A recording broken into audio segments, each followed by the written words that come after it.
So, hello and welcome.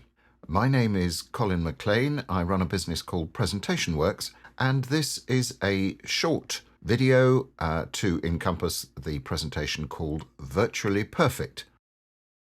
The subtitle for Virtually Perfect is Making a Virtue Out of Virtual.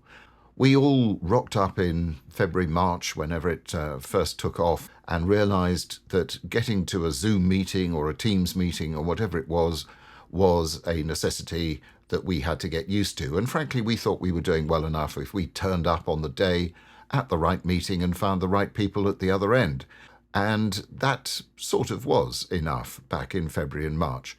Well, my contention very much is that it isn't anymore. We need to think about it. Virtual teams and indeed virtual meetings are going to be with us for quite a while and perhaps forever. Partly that will be through our choice, if we can see some advantages indeed in virtual meetings. And I'm going to suggest one or two of those to you in this short presentation.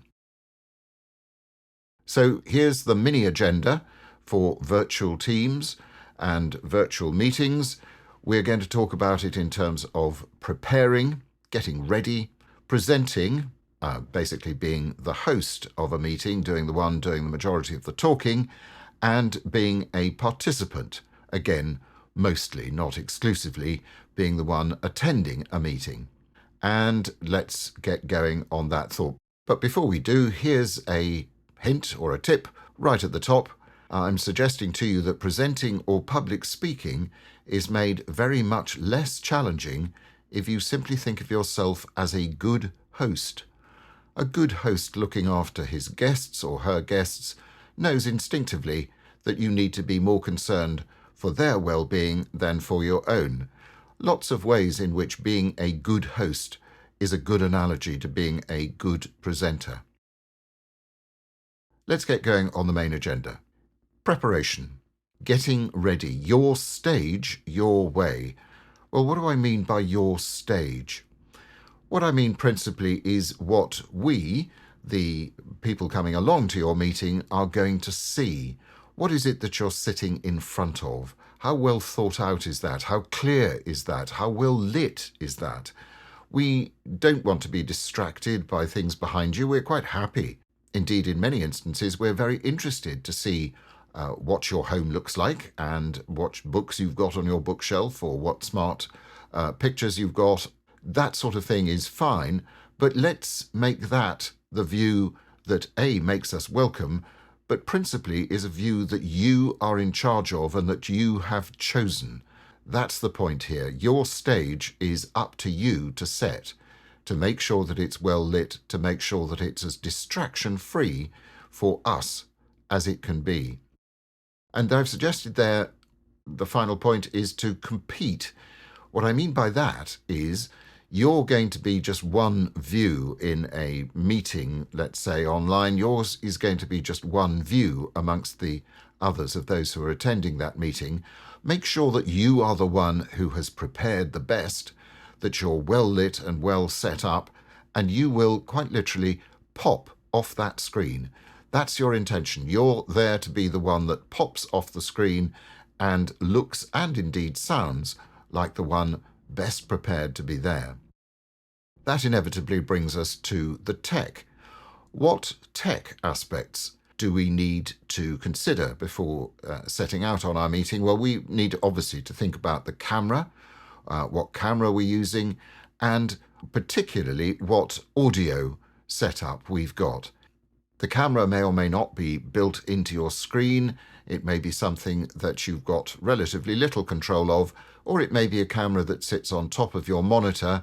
What we don't want particularly is your laptop screen arched backwards so that what we get is a view primarily of your chin and a ceiling behind you. Not a great look. We can't get away from the fact that under those circumstances you're basically talking down to us. Doesn't matter how we try and dress that up differently, it's not a great look. If you've got a laptop, the simplest thing to do is to put it on a pile of books if you haven't got a laptop stand, and make sure that the camera is, roughly at least, in line with your eyes.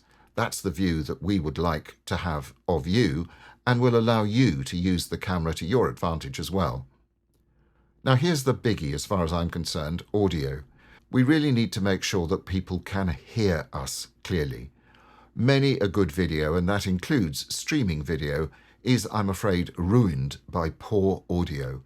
So if you're in any doubt about your audio setup, just have a little think about what the current setup is, if you're relying on the built-in microphone from your camera or indeed the built-in microphone on your laptop.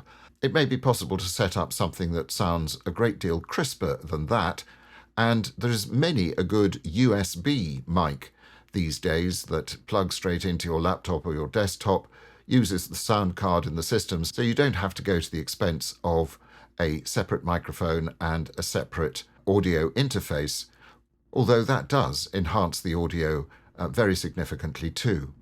So think about what we see and what we hear, and think about your options. They needn't necessarily be hugely expensive, but if you want to change just one aspect, I would suggest attend to the audio first. See what difference getting a decent microphone might make to how you look and indeed, principally of course, how you sound in that virtual environment. Why bother preparing? Well, I'm going to show you now a screen grab here of a virtual meeting that I was part of. Indeed, there were about another 10 or 12 participants in this meeting when it took place, but I've taken just a view of 9 individual participants there. And here's the question I'd like to put to you. Don't think too much about it, but who, in your opinion, is the best prepared for this meeting? Not only is that a slightly unfair question because all you're looking at is the visual aspect, but I can promise you that the audio quality of the person who was, in my view, best prepared equally matched their setup and really made them, for that particular meeting, pop on my screen, so much so that I established contact with them the following day, and we had quite a discussion, in fact, about the whole aspect of virtual meetings and setup. So just in your head, think about who's best prepared there. In my view, it's the man at position C who, as I said, not only had really thought about the visual aspect, but had really got his audio sorted out as well. And it made it very easy for me to engage with him, to be engaged by him. And despite the fact that others have done well, he, in my opinion, did the best. Now here's another fellow, you may recognize him. Particularly if you're a fan of David Attenborough, you will recognize this as a bowerbird. Now, a bowerbird, in order to attract Miss Bowerbird, goes to extreme lengths in many cases to prepare his stage. And that elegant confection in the middle, made out of all those grasses, is indeed his bower. That takes some making, but particularly what he spends his time doing is looking after the set around it, the whole area that you can see there covered in other grasses, but also, in his case, in blue items. He's clearly a fan of blue bottle tops and straws, I think, there. And the point about this is not only does it really matter to him to have a good setup and to be well prepared, but he has to maintain it. He has to keep coming back to it. He has to make sure that each time a leaf blows onto his set, that he picks it up and patiently clears it away. So that's a lot of work for him, but the lesson for us is let's make sure we review our setup each time that we're going to attend a meeting and make sure that it's as good as it can be, given the lighting conditions, given the time of day, given the circumstances and purpose of that particular meeting. Be like the bowerbird and be as prepared as you can be. Okay, so let's move on to section 2 of the agenda, where the spotlight is on you. It's right on you, unforgivingly. That camera can feel quite challenging at times, but you are the presenter. You're the host of this particular meeting, or the one at least expected to contribute to a significant degree.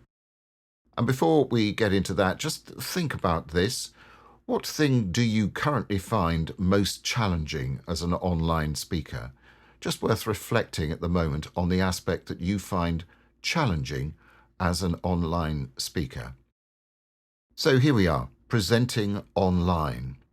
Despite the fact, as I've just highlighted, there are challenges relating to presenting online and in front of a camera and not in front of people live in a room, I would like to suggest to you that there are some advantages to Zoom meetings and the Teams meetings, whatever they may be, whatever platform, because for a start, as we've already discussed, you are in charge of, indeed you're responsible for, the stage on which you are presenting.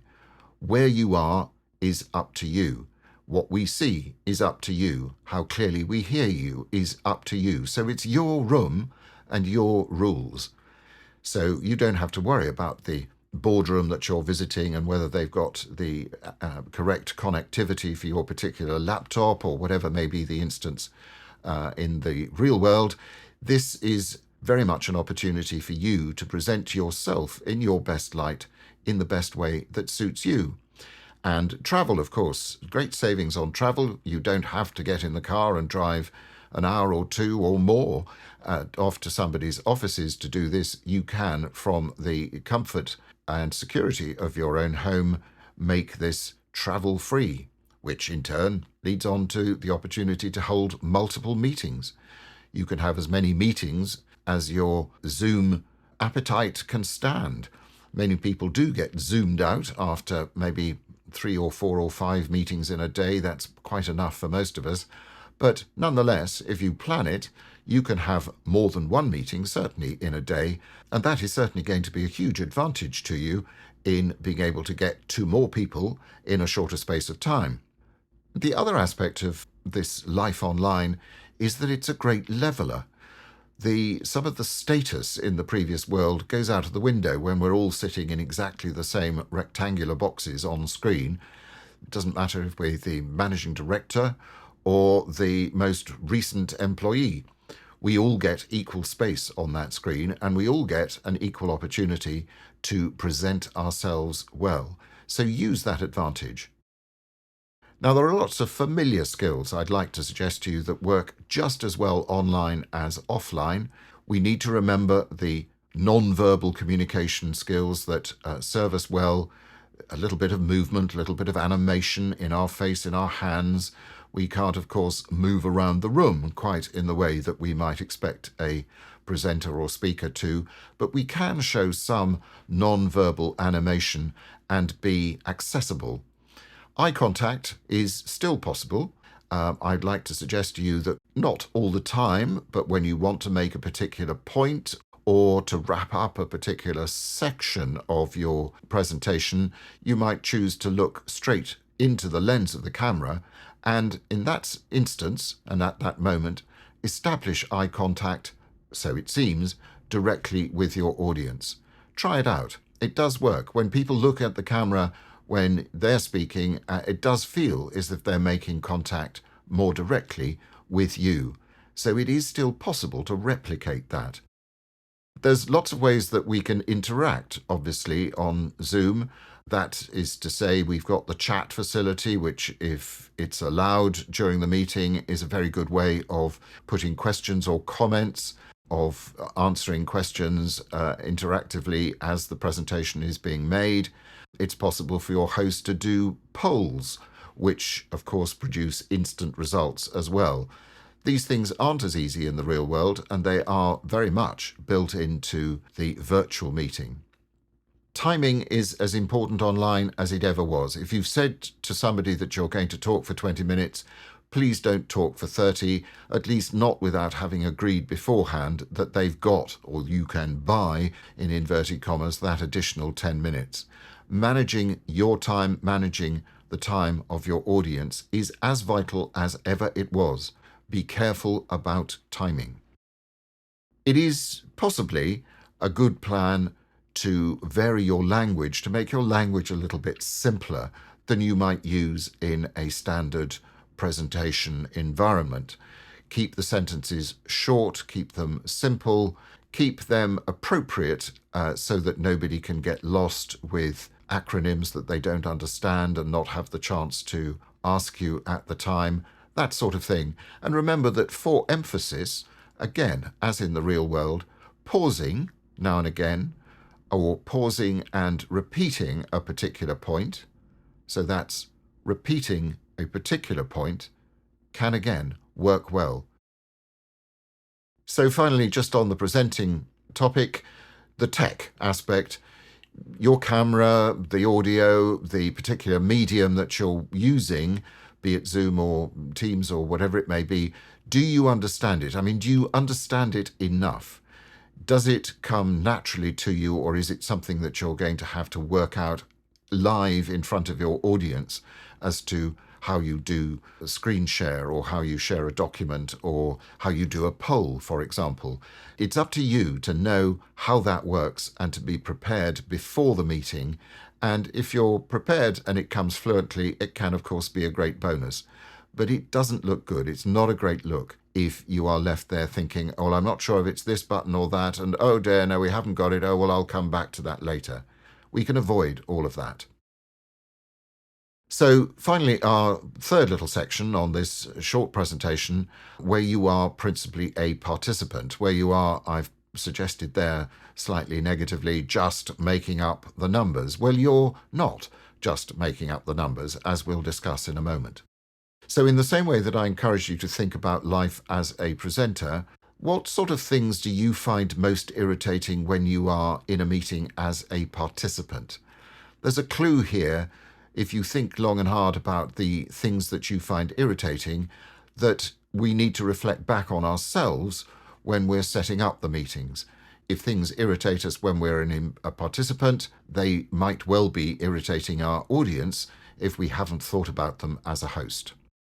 So we're participating. Yes, we are only participating, but we've got an active role in that presentation. We can be actively listening, by which I mean not distracted. And because, the point right at the bottom there, the camera is on us all the time, people will see if we're not participating. They will see if we're distracted and checking our phones or having conversations with the microphone muted with other people in the room. We need to be actively participating because our body language and our support will be noted, and anything that takes away from that will be noted as well. So be interested in the topic. If you agree with it, you can nod. If you really agree with it, you can smile and nod. That's rocket fuel for the person who's addressing us. And contribute in whatever way the meeting allows. Again, in the chat facility, by holding your hand up when we get to Q&As or when the speaker allows for interruptions to the flow. Contribute, ask questions, make comments, be interested. And those same skills that we just discussed as a presenter are important here as well, in exactly the same way. Your non-verbal communication, your non-verbal language, your body language will be read. So if you're sitting there looking bored, you may not be feeling it, but if you're looking bored, that is what we will see, and all of us will see it. And eye contact. Be ready to engage with the room to the extent that sharing the screen makes possible or allows for. Be ready, be interested, be interesting. So just before I wrap up, the meeting has been called for a reason, of course. So ask yourself as the meeting closes, if somebody doesn't ask you directly, what do I need to do as a result of speaking at or attending this meeting? What was the point of it? What can I do now? What is the action required that I can take right now that makes my participation at that meeting more valuable? Now, you might also have been asking yourself in the course of this very short presentation one or two other things. You might have been asking yourselves one or more of these questions or something related to it. Where can I go to find out more about topic X or Y? Well, here's where I make myself available. Here are my contact details. The @Colin W.D. McLean is both my Twitter handle and how you can find me, for example, on LinkedIn. Presentation Works is my business. presw.com is where you can find me as well. And I've allowed myself to promote as well there my recently established YouTube channel, which isn't directly to do with presenting, but you might find 5 minutes there is time well spent in these rather challenging lockdown days. So very much look forward to your being in touch. look me up on LinkedIn or in any other of those ways, and I'll be happy to help if I can. But think about life online. Recognize that life online actually brings significant advantages to you if you just do a bit of preparation first. Be like the bowerbird. Be the one that gets the opportunity.